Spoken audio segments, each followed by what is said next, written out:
સાબરકાંઠા જિલ્લામાં પણ કોરોના વખર્યો છે। કોરોનાના નવા વેરિયન્ટે સિવિલના તબીબોને પણ સંક્રમિત કર્યા છે। 3 દિવસમાં 5 તબીબોને કોરોના પોઝિટિવ થયા છે। સિવિલના વધુ 3 તબીબો કોરોના પોઝિટિવ થયા છે। કુલ આંકડો જે છે એ 11 પર પહોંચ્યો છે। 11 પૈકી 10 એક્ટિવ કેસ છે અને 1 હોમ ક્વોરન્ટાઇન છે। તો સાબરકાંઠામાં પણ કોરોનાથી તબીબો પર જાણે ઘાત વાગી હોય એમ અનેક તબીબો કોરોના સંક્રમિત થઈ રહ્યા છે। 3 દિવસમાં 5 તબીબો કોરોનાથી સંક્રમિત થયા છે। સિવિલના આ 3 તબીબો છે જેઓ કોરોના પોઝિટિવ થયા છે અને તેના કારણે સિવિલમાં હાલ તો દર્દીઓ જેઓ સારવાર લેવા આવી રહ્યા છે તેઓમાં પણ ક્યાંક ચિંતા વ્યાપી ગઈ છે। માત્ર સાબરકાંઠા જ નહીં, રાજ્યભરમાં કોરોનાનો આંક વધી રહ્યો છે। ગઈકાલે પણ તમે જુઓ તો કોરોનાના જે નવા આંકડા આવ્યા તેને લઈને પણ ચિંતા વ્યાપી ગઈ છે, કારણ કે કોરોના એ લગભગ રોજ 150 પ્લસ આવી રહ્યા છે અને દરરોજ કોરોનાના કેસ રાજ્યભરમાં વધી રહ્યા છે। ગઈકાલની જો વાત કરીએ તો ગઈકાલે પણ 185 જેટલા નવા કોરોનાના કેસ રાજ્યમાં નોંધાયા છે। ત્યારે સાબરકાંઠામાં જે સિવિલ હોસ્પિટલ છે જ્યાં તબીબો સારવાર માટે આવતા હોય છે, જ્યાં તબીબો પોતે પણ સારવાર કરતા હોય છે અને જિલ્લાના જે દર્દીઓ હોય છે તેઓ ત્યાં સારવાર માટે આવતા હોય છે, ત્યાં તબીબો ખુદ કોરોના પોઝિટિવ થઈ રહ્યા છે। એટલે કે ચેપ લાગી રહ્યો છે અને તેના કારણે જે દર્દીઓ આવી રહ્યા છે ત્યાં સારવાર માટે તેમનામાં પણ એક ચિંતાનો માહોલ છે। કુલ 5 તબીબો એવા છે જે કોરોના પોઝિટિવ થયા છે। વધુ માહિતી મેળવીએ સાબરકાંઠાથી સંવાદદાતા ઈશાન પરમાર જોડાયા છે।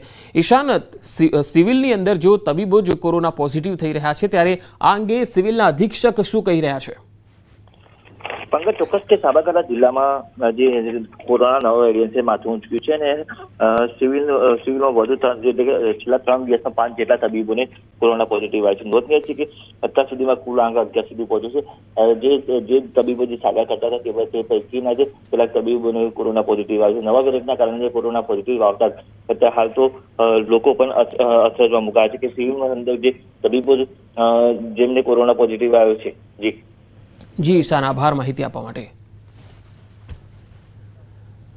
સુરતમાં ડ્રોન દ્વારા ઘરફોડ ચોરીનો કેસ ઉકેલવામાં પોલીસને સફળતા મળી છે। શહેરની જાંબાજ પોલીસે તાપી નદીમાં ઉતરી આરોપીને ઝડપી લીધો। ઘરફોડ ચોરીનો ગુનો ડિટેક્ટ કરવા ક્રાઇમ બ્રાન્ચ તાપી નદીમાં ઉતરી આરોપી મુકેશ ઉર્ફે લાલુ ઉર્ફે ગોવિંદ સરવૈયાને પકડવા પોલીસ વોચ રાખીને બેઠી હતી।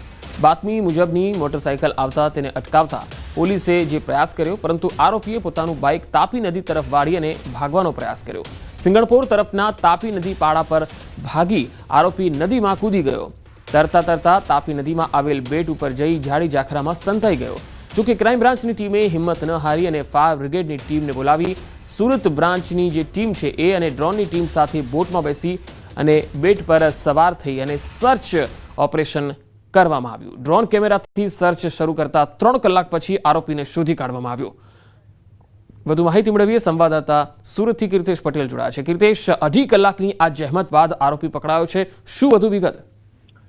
બિલકુલ, સુરતમાં ઘરફોડ ચોરીની ઘટનાઓ સતત સામે આવી રહી હતી ત્યારે પોલીસને એક માહિતી મળી હતી કે એક આરોપી છે મુકેશ સરવૈયા નામનો, જે સુરતમાં ઘરફોડ ચોરીની ઘટનાઓને અંજામ આપી રહ્યો છે, જેને લઈને એક અઠવાડિયાથી પોલીસ આરોપીની શોધખોળ કરી રહી હતી। ત્યારે ગઈકાલે સિંગણપુર વિસ્તારમાં આરોપી દેખાતા આરોપીનો ક્રાઇમ પોલીસે પીછો શરૂ કર્યો હતો। ત્યારે આરોપી કહી શકાય કે પોલીસથી બચવા માટે તાપી નદીમાં કૂદી પડ્યો હતો અને તાપી નદી વચ્ચે આવેલા એક બેટ પર જઈને સંતાઈ ગયો હતો। જો કે આરોપીને પકડવાનું આભાર માહિતી આપવા માટે।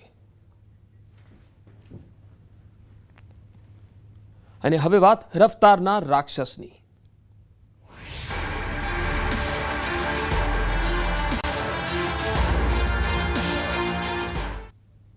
અમદાવાદના ઘોડાસર સ્મૃતિ મંદિર નજીક અકસ્માતનો બનાવ બન્યો છે। કાર ચાલકે કાબુ ગુમાવતા અકસ્માત થયો।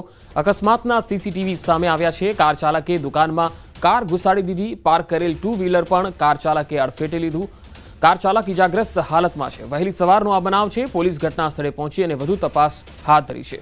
અમદાવાદનો આ બનાવ, કાર ચાલક ઇજાગ્રસ્ત છે, 2 વ્હીલરને અડફેટે લીધું હતું। તસવીરોમાં જોઈ શકાય છે આખો બનાવ સીસીટીવીમાં કેદ થયો છે।